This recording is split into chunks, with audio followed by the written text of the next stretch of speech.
Lakewood was formed in 1969, and approximately 50 businesses before that era are still up and running in Lakewood today. Front Range Lumber, located at Wadsworth and Jewell, is one of those businesses. And today we're going to go inside and check out one of Lakewood's longest standing companies.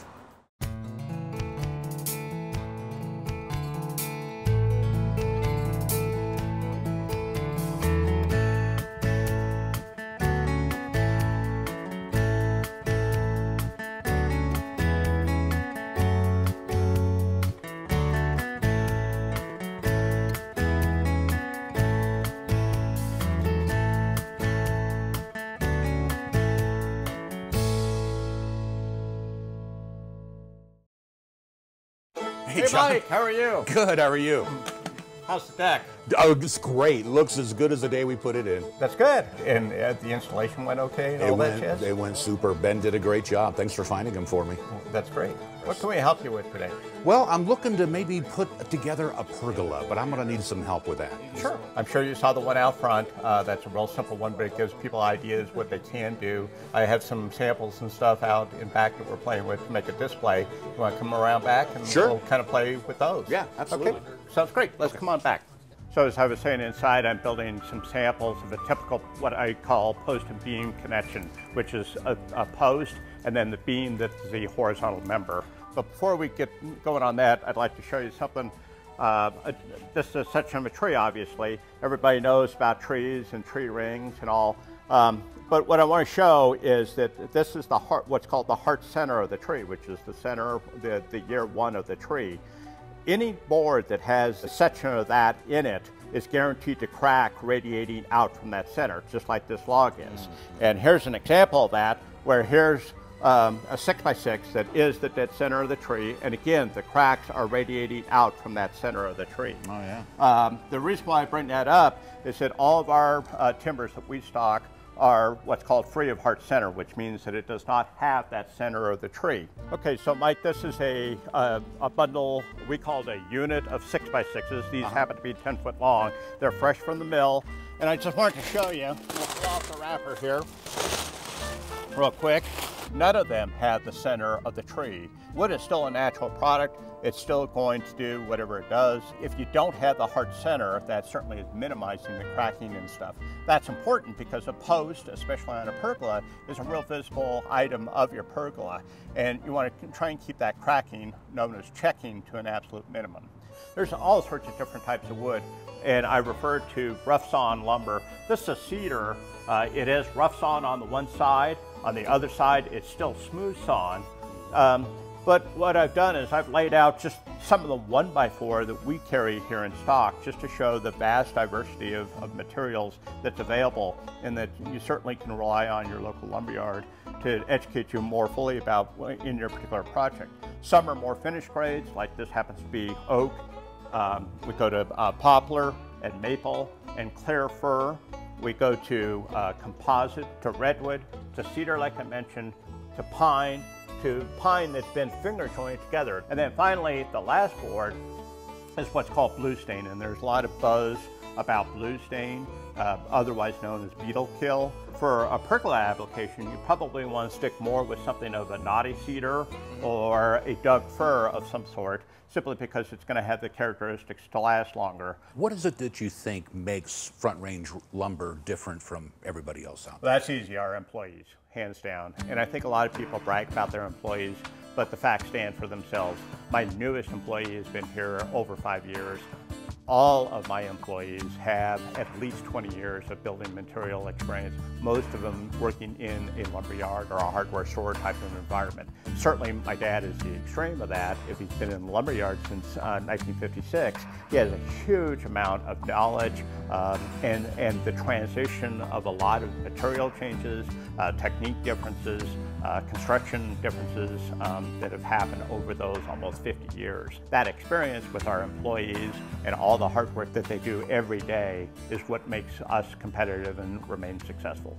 John, tell me about your customers. Our customers are approximately 50-50, 50% what I would call professionals, whether they're contractors or industrial base or government. The other approximate 50% is homeowners. We do a lot of commercial business, tenant finish, building out a store or something like that. We do a lot of residential products, but our strength really is in decks, pergolas, basements, remodels, those sort of projects.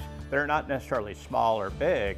It's just that's the type of project as opposed to totally new construction. You know, there's a lot of second generation companies that just don't make it, and you guys are obviously doing real well. What do you see as the future for Front Range Lumber? The future is continue to work hard. This is a tough business. It's a very physical business, and one of the things that really have been standing out lately in my mind is we can automate and we can improve our technology, we can get better computers, but it still takes someone to fill your order. So once we sell you your pergola, someone's going to have to put together your order, get your 10 bags of concrete and your 4 6x6s and whatever else, put it in a package.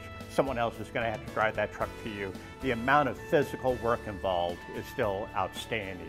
And so no matter how much technology we want to pour in the glass, there's still that glass needs to be full of water to make sure everyone can get a good drink after doing a good day's hard work. Everywhere I go, I see your trucks, and I know that you delivered this stuff for my deck. Yes. We deliver throughout the Denver metro area. We've obviously gone beyond the Denver area. We know how to handle those materials far better than they can. Certainly we have the equipment to handle those, whether it's a forklift or a truck or whatever. You need that type of equipment to handle a 3x12 or a stack of concrete or whatever in a very economical and efficient way. So John, what's the most favorite part about your job? What do you enjoy doing most? Well, it sounds very trite, but quite frankly, helping customers. It's great to be able to go to hear what a customer needs, come out to the lumberyard and literally fulfill their needs, not only as far as giving them a 2x4, but also a quality 2x4, and if necessary, deliver that item or provide whatever other services we need, including cutting or some special wear item or whatever. That truly is probably the best thing, because we made somebody happy, quite frankly, and we made their project successful. Why don't I show you how you can put together a pergola, or at least one part of it? Sounds great. Okay, come on over. You sure I can do this? So Mike, these are a few examples of the way that you can connect a post and a beam together. And that's a really important factor in a pergola, because quite frankly, other than that, you need to set your posts in concrete or in some sort of other base. You need to put other boards, purlins, generally perpendicular to this, to create some element of shade or other architectural detail. But other than that, this is really the only other connection really in a typical pergola. So I've come up with a few examples of typical connections. This one is almost done. This is just a typical post with the beam with a black T-strap that's connected with bolts. And over here, Mike, there's another example. This is called a hidden flange joist hanger, where this part of the joist hanger, the joist hanger, has been bent inward so that it's hidden behind what ultimately will be the beam. So it looks like this, so it's as pretty as it's going to be. So then grab some nails, we'll nail one side and then the other while I hold this and pretend to be a post on the other end. All right. You're fine. I don't think you're going to hurt me. Okay.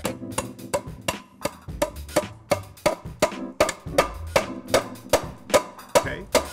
And a few more, 2 more on this side, then there'll be some on the other side. So John, do you get a honey-do list when you're home on the weekends? Do you have my list is far longer than my honey could ever come up with. It's kind of we're going to switch sides here, Mike. Okay. So that you can get to this side. And same thing, we need to fill in all the round holes.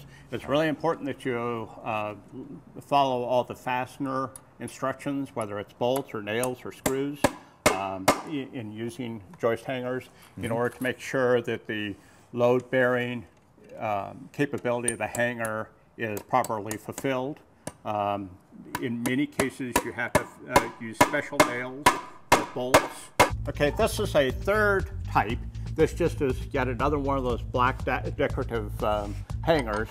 We've already pre-drilled the holes. We've already attached the one side to the post. And this is just an angle. Again, we're going to use bolts and washers and a nut. And again, since it's just a sample, it's a little bit more awkward in a way than what a real life thing would be. We complete the assembly with a flat washer, a lock washer, and a nut on the one bolt. We then put in the other bolt, now that we have one connection, and we put that in and then repeat the same process that we did before. And again, tighten it. That square head on the bolt will suck into the wood on the other side to prevent it from twisting while you're trying to tighten this side. Another example of a connection point is just a bolt through. We're just going to use a bolt with a nut washer like we've done previously, and we're going to bolt them through both pieces of wood to connect the wood. This is probably the simplest and certainly the least expensive because all you're doing is buying the wood and of course the bolts to go through it. To do that, you have to drill through it. And like I mentioned before, if we're going to use a 1/2-inch bolt, we're going to use a 9/16 inch drill bit, which is 1/16 bigger than 1/2 inch. And that provides a little bit of wiggle room in the bolt, in the hole, to allow the bolt to slide right through. Okay, let me make sure that I am even.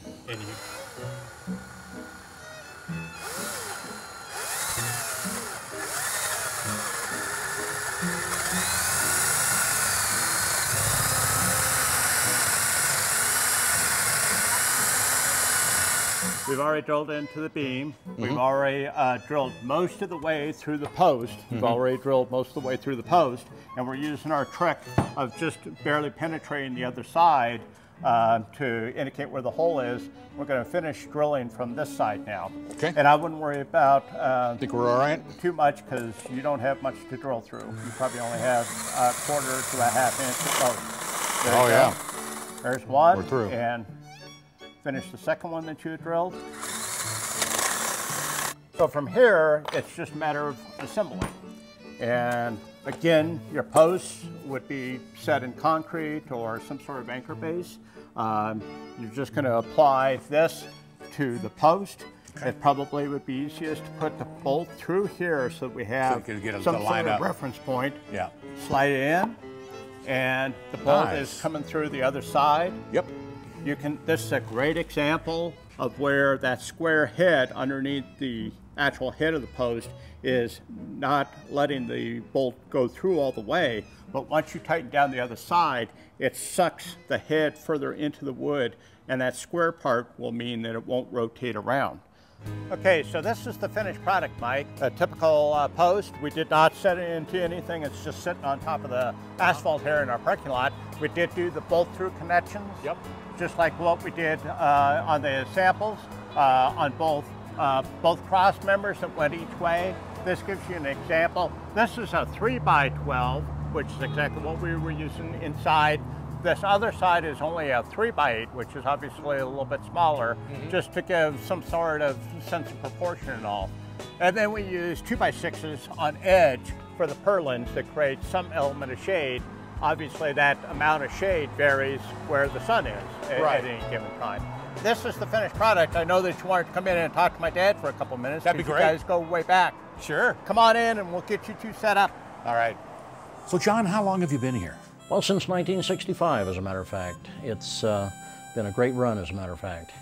And certainly have enjoyed the people that we've met, and in fact, we get together socially with some of them. The customers are absolutely great. So how has this corner changed over the years?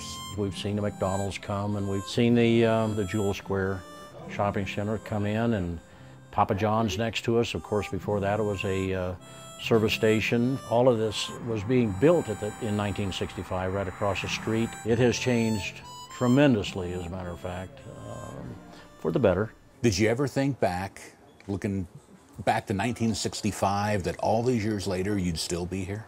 No, I guess I didn't. I didn't give it much thought, as a matter of fact. I guess it just would work out that way, but it really has been a wonderful run, and I think that it will continue that way with my sons. I'm quite proud of them, and I think they will continue just as well and take it on forward. Looking back, you have really created something that has stood the test of time. You've really created a legacy here. What drives you? What makes you get up and come to work every day? To see people, I think, is probably what it is, and I enjoy the work. I really do. It's a joy. I look forward to coming to work, and I really, at this point, have no feeling of wanting to retire. I'm blessed. I really am. Thanks for joining us as we meet with the mom and pop shops that make our city special. We are proud that Front Range Lumber has chosen to call Lakewood home. Be sure to join us again next month when we meet with another locally owned and operated business right here on KLTV8's Lakewood, open for business.